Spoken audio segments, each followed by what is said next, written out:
Have you ever walked into a room and forgotten why you went in there? You stand still, staring at the walls, trying to remember what it was. Maybe it comes to you a few minutes later. Maybe it doesn't.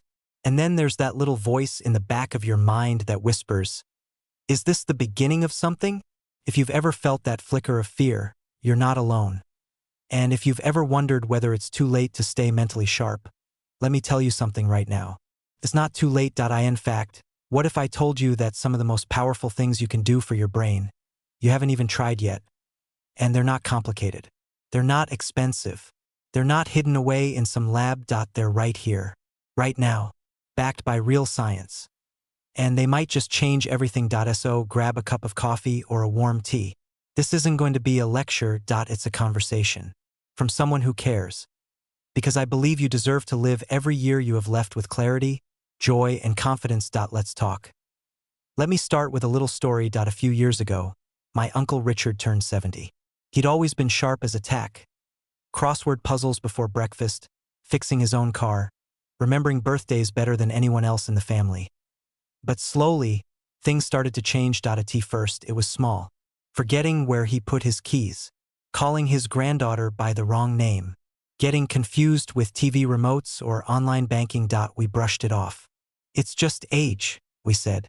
That's normal. But deep down, I could see how it bothered him. Not just the forgetting, but the feeling of slipping. The fear of not being able to depend on his own mind anymore. And I remember one day we were sitting in his garden, and he looked at me and said something I'll never forget. He said, "I feel like I'm still me, but parts of me are getting quieter. Like someone's turning the volume down on who I used to be." That broke my heart, because I knew exactly what he meant.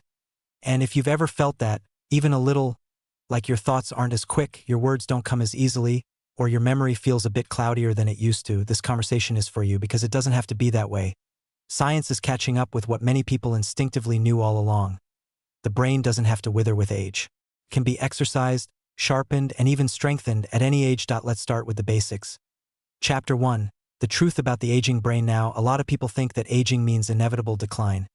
That once you hit 60 or 65 or 70, your brain starts heading downhill and there's nothing you can do about it. That's simply not true. Yes, some changes are natural. Processing speed may slow a bit. It might take longer to learn a new skill or recall a name. But that doesn't mean intelligence drops. It doesn't mean memory is doomed. In fact, some abilities increase with age, like vocabulary, emotional wisdom, pattern recognition, and life experience. These are powerful tools and we often underestimate them. But here's where it gets really interesting. The brain has something called neuroplasticity. What does that mean? In plain English, it means your brain can change. It can grow new connections, even create new brain cells, even in your 60s, 70s, 80s, and beyond. Your brain is not a fixed machine. It's more like a garden. What you feed it, how you care for it, how often you stimulate it, determines how it grows. And here's what science is telling us now. A study from Columbia University showed that older adults who engaged in regular cognitive activity, things like reading, puzzles, learning new skills, had significantly slower rates of memory decline than those who didn't. Another from the University of Texas found that seniors who took up challenging new hobbies, like photography or quilting, showed real, measurable improvements in memory. Even exercise, which we'll talk more about later, can literally grow the part of your brain that handles memory. It's called the hippocampus, and yes, it can get bigger with the right habits. So let's say this clearly, like a friend talking to a friend. You are not helpless. Your brain is not broken. There are things you can do, right now, that really work. But here's the thing, most people don't know what those things are. Or they've heard half-truths from the internet. Or they've tried something once and didn't feel any different, so they gave up. Let's change that. Right here. Let me walk you through what actually helps. The science, the habits, the little changes that add up to something big. But before we go into strategies, let's talk about what doesn't work, because clearing out bad habits is just as important as building good ones. The silent killers of mental sharpness. There are some things that quietly wear down our mental clarity. They don't always make headlines, but they matter. Let's look at a few. Point 1. Chronic stress. Stress releases a hormone called cortisol. In small doses, it's fine. But long term, it damages the brain, especially areas linked to memory and focus. That constant low-level stress, worrying about money, health, kids, the world, it adds up. Your mind is like a machine trying to run too many programs at once. It starts to slow down. Simple breathing exercises, gentle movement, even 10 minutes of quiet each morning. It's not fluff. It's medicine for the brain. Point 2. Sleep problems. Most people over 60 aren't getting enough quality sleep. But sleep is when your brain cleans itself, literally. It flushes out waste, strengthens memories, and resets emotional balance. Missing sleep doesn't just make you tired. It affects learning, reaction time, and even long-term memory. If you're struggling with sleep, you're not alone. Later, we'll talk about simple, science-backed ways to sleep better. Point 3. Isolation. This one hurts the most. Social connection is like fuel for the mind. When we stop engaging, stop talking, laughing, sharing stories, our minds start to withdraw too. Studies have shown that loneliness increases the risk of cognitive decline by up to 50%. 50%. So call that old friend. Join that book club. Talk to your neighbor. Not just for your heart, but for your brain. And finally, for the I'm too old for this mindset. If I could ask you for one thing right now, it's this. Please don't write yourself off. You are not too old to change. You are not too old to grow. You are not too old to start again. I've seen people in their 80s take up piano for the first time. I've seen 70-year-olds learn Spanish. I've watched retirees build businesses, write books, reconnect with lost passions. The brain loves a challenge. It loves learning, and it loves surprising you. So let's not sell ourselves short. Now that we know what holds us back, in the next part, we'll dive into what actually lifts us forward. We're going to talk about 5 brain-boosting habits that are not only backed by science, but feel good to do. And I'll walk you through each one like a close friend would. But for now, just take this in. You are not broken. You are not fading. You are not past your prime. There is so much left. And it can be clear, and beautiful, and sharp. You ready to keep going?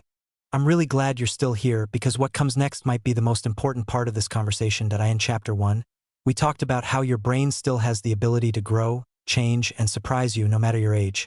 And we uncovered some of the silent things that slowly chip away at that mental clarity. Like stress, poor sleep, loneliness, and that quiet belief that it's too late. Now, let's flip the script. Let's talk about what you can do today to start sharpening your mind, one small step at a time. These next 5 habits aren't hype. They're backed by science. But more importantly, they work. I've seen them change people's lives. I've seen the light come back into their eyes, the confidence, the joy of feeling capable again. And my hope is that, by the end of this chapter, you'll feel that. 2. Let's begin. Habit number 1. Move your body, change your brain. You've probably heard it before. Exercise is good for you. But what most people don't realize is just how powerful it is for the mind. A study from the University of British Columbia found that regular aerobic exercise, the kind that gets your heart rate up, actually increases the size of the hippocampus. That's the part of your brain responsible for memory and learning. Think about that. Walking for 30 minutes a day doesn't just help your heart. It literally grows your brain. And here's the best part. You don't have to run marathons. You don't even have to join a gym. A brisk walk, dancing in the kitchen, gardening, swimming, even just walking around the house more intentionally. It all counts. Try this. After breakfast tomorrow, take a 15-minute walk around your block. Or put on some music and stretch. Just move. Your brain will thank you. Habit number 2. Feed your brain the right fuel. What you eat matters more than you think. The brain uses a huge portion of your daily energy, about 20%. And the quality of that fuel has a big impact on how sharp, alert, and focused you feel. Here's what science says helps most. Leafy greens like spinach, kale, and collards, full of folate and vitamin K, both linked to slower cognitive decline. Berries, especially blueberries, packed with antioxidants that protect the brain from aging. Fatty fish like salmon, mackerel, or sardines, rich in omega-3s which help with memory and reduce brain inflammation. Nuts, particularly walnuts and almonds, they support overall brain health and give a steady source of energy. And of course, water. Dehydration, even mild, can cause confusion and foggy thinking. So drink throughout the day, even if you don't feel thirsty. One simple way to start: add a handful of berries to your breakfast. Or swap one snack for a few walnuts and a glass of water. Small changes, big difference. Habit number 3, challenge your brain. Every day here's something fascinating. The brain loves to be challenged. When you try something new or difficult or even just unfamiliar, it lights up. It starts building new pathways, strengthening old ones. This is called cognitive stimulation, and it's one of the most effective tools for keeping your mind sharp. Now, this doesn't mean you have to go back to school or read scientific papers. It means learn a few words in another language. Try a new card game. DOA crossword or Sudoku. Watch a documentary on something you've never studied. Try using your non-dominant hand for simple tasks. Even reading a new kind of book, like mystery if you usually read history, can stimulate the brain in new ways. The goal isn't perfection. The goal is stretching your mind, keeping it curious, keeping it playful. Ask yourself this: what's one new thing I can learn this week? Habit number 4, stay connected, really connected. We touched on this in chapter 1, but it's worth repeating. Isolation is harmful, but connection is healing. And it doesn't have to be deep conversations every day. Even short chats, smiles, laughs, and shared stories help the brain stay active. Socializing improves memory, lowers the risk of depression, and even boosts the immune system. Here are some ways to stay connected. Call a family member or friend once a day. Join a community group, even online. Volunteer, even for an hour a week. Host a weekly coffee chat with neighbors. Start a book club, or join one. And if you don't know who to reach out to, start small. One message, one invitation. You'd be surprised how many people feel just like you, quietly waiting for someone to reach out first. You can be that someone. Habit number 5, rest your mind to strengthen it. This one surprises people, but it might be the most powerful of all. Rest. Not just sleep, but intentional moments of stillness. Silence. Slowness. In our world today, even retired folks often feel pulled in 1,000 directions. TV, news, emails, errands, worries. But your brain needs quiet to recharge. Mindfulness meditation, for example, has been shown in multiple studies to increase gray matter in the brain, especially in areas related to memory and emotion. And no, you don't have to sit cross-legged or chant. Just try this. Sit in a chair. Close your eyes. Breathe slowly in through your nose, out through your mouth. Focus only on the feeling of your breath. Do that for 1 minute. Then 2. Then 5. That's it. That's mindfulness. And it works. It clears mental clutter, reduces stress, and strengthens focus over time. So let's review. Together, like friends reflecting on a good talk. Move your body. Every day, even a little. Feed your brain. Choose foods that support memory and energy. Challenge your mind. Stay curious, try new things. Connect. Reach out, talk, laugh, share. Rest. Give your mind moments of stillness. None of this has to be perfect. None of it has to be overwhelming. You don't need to change your whole life overnight. Just choose one habit, one change, one new beginning. Start there. Because the truth is, you're still growing, you're still becoming, and your mind is still yours. And the more you nurture it, the more it will show up for you, day after day. In the next chapter, we're going to dive deeper into real-life examples. I'll share stories of people just like you who made changes, started small, and saw beautiful results, along with final, heartfelt encouragement to keep going, even when it's hard. Are you ready to hear what's truly possible? We've come a long way together. By now, I hope you feel what I've been trying to say from the beginning. That your age is not a barrier. It's a badge of wisdom. And your mind, your beautiful, complex, powerful mind, is still open for business. In chapter 1, we opened our eyes to the quiet threats that chip away at our mental sharpness. In chapter 2, we discovered 5 simple, science-backed habits that can make a world of difference. Now, let's make it personal. Because this isn't about statistics or studies anymore. This is about you. And sometimes the best way to believe what's possible is to see someone who's done it. Meet Harold, age 72. Harold spent 40 years working with his hands. A mechanic. A good one. But when he retired, the quiet hit hard. No routine. No co-workers. Just long days that started to blur together. He told me he began forgetting things. Small things at first. Where he put his glasses. Names of neighbors he'd known for years. He was scared, embarrassed. He said to me once, "I thought I was disappearing." But Harold made one small decision. He signed up for a weekly woodworking class at the local community center. Nothing fancy, just something to do. Within 2 weeks, something changed. He felt sharper. His mood lifted. He laughed more, remembered more. That class led to conversations, friendships, a new reason to get up in the morning. And now, he teaches part-time. He built a birdhouse for every grandchild. And his memory, he says it's better than it's been in years. It started with one step. Meet Clara, age 68. Clara's story is different. She was always healthy, walked every day, ate well. But after her husband passed, something inside her dimmed. She withdrew.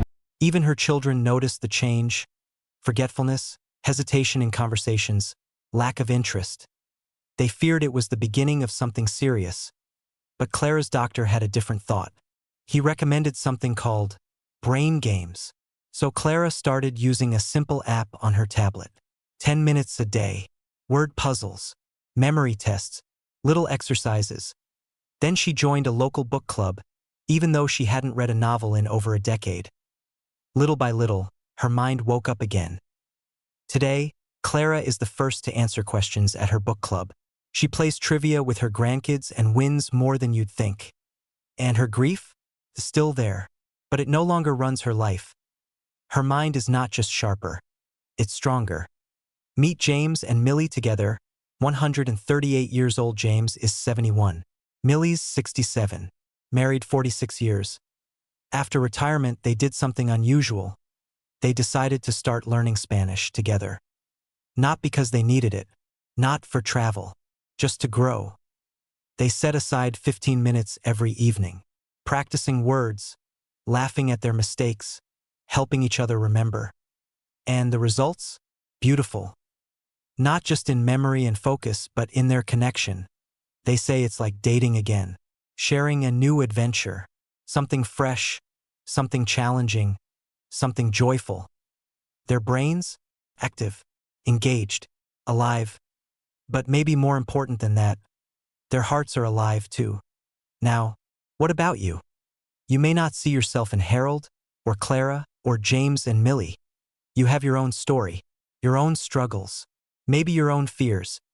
Maybe you've noticed your memory slipping. Maybe your focus isn't what it used to be. Maybe you've felt discouraged, or forgotten, or afraid of what's ahead. Please hear me when I say this with all the care I have in me.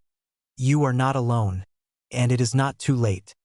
Not for your brain, not for your heart, not for your life. Because your mind is not a candle slowly burning out. It's a garden. And gardens respond to love, to care, to patience. They don't bloom overnight, but when they're tended, they surprise you again and again. So today, will you start? Not with a huge plan, not with a dramatic change, just one small thing. A walk around the block, a crossword puzzle, a call to an old friend, a glass of water, a few quiet minutes with your eyes closed and your breath steady. Pick one, start there, and tomorrow, do it again. The days will add up, and so will the changes. Final thoughts, a promise, and a hope before we finish. I want to say something you might not have heard in a while. I'm proud of you. Not because you've done everything perfectly, but because you're here. You're listening. You're learning. You're trying. That takes courage, and I want to leave you with this promise. Your brain is still yours. Your story is still being written. You have more strength than you realize, and more time than you fear. There's no magic switch, no miracle pill. But there is hope. Science shows us the way. Real people show us what's possible. And your own heart? It knows the truth. You are still becoming. So go be curious. Be kind to yourself. Keep learning. Keep loving. Keep living.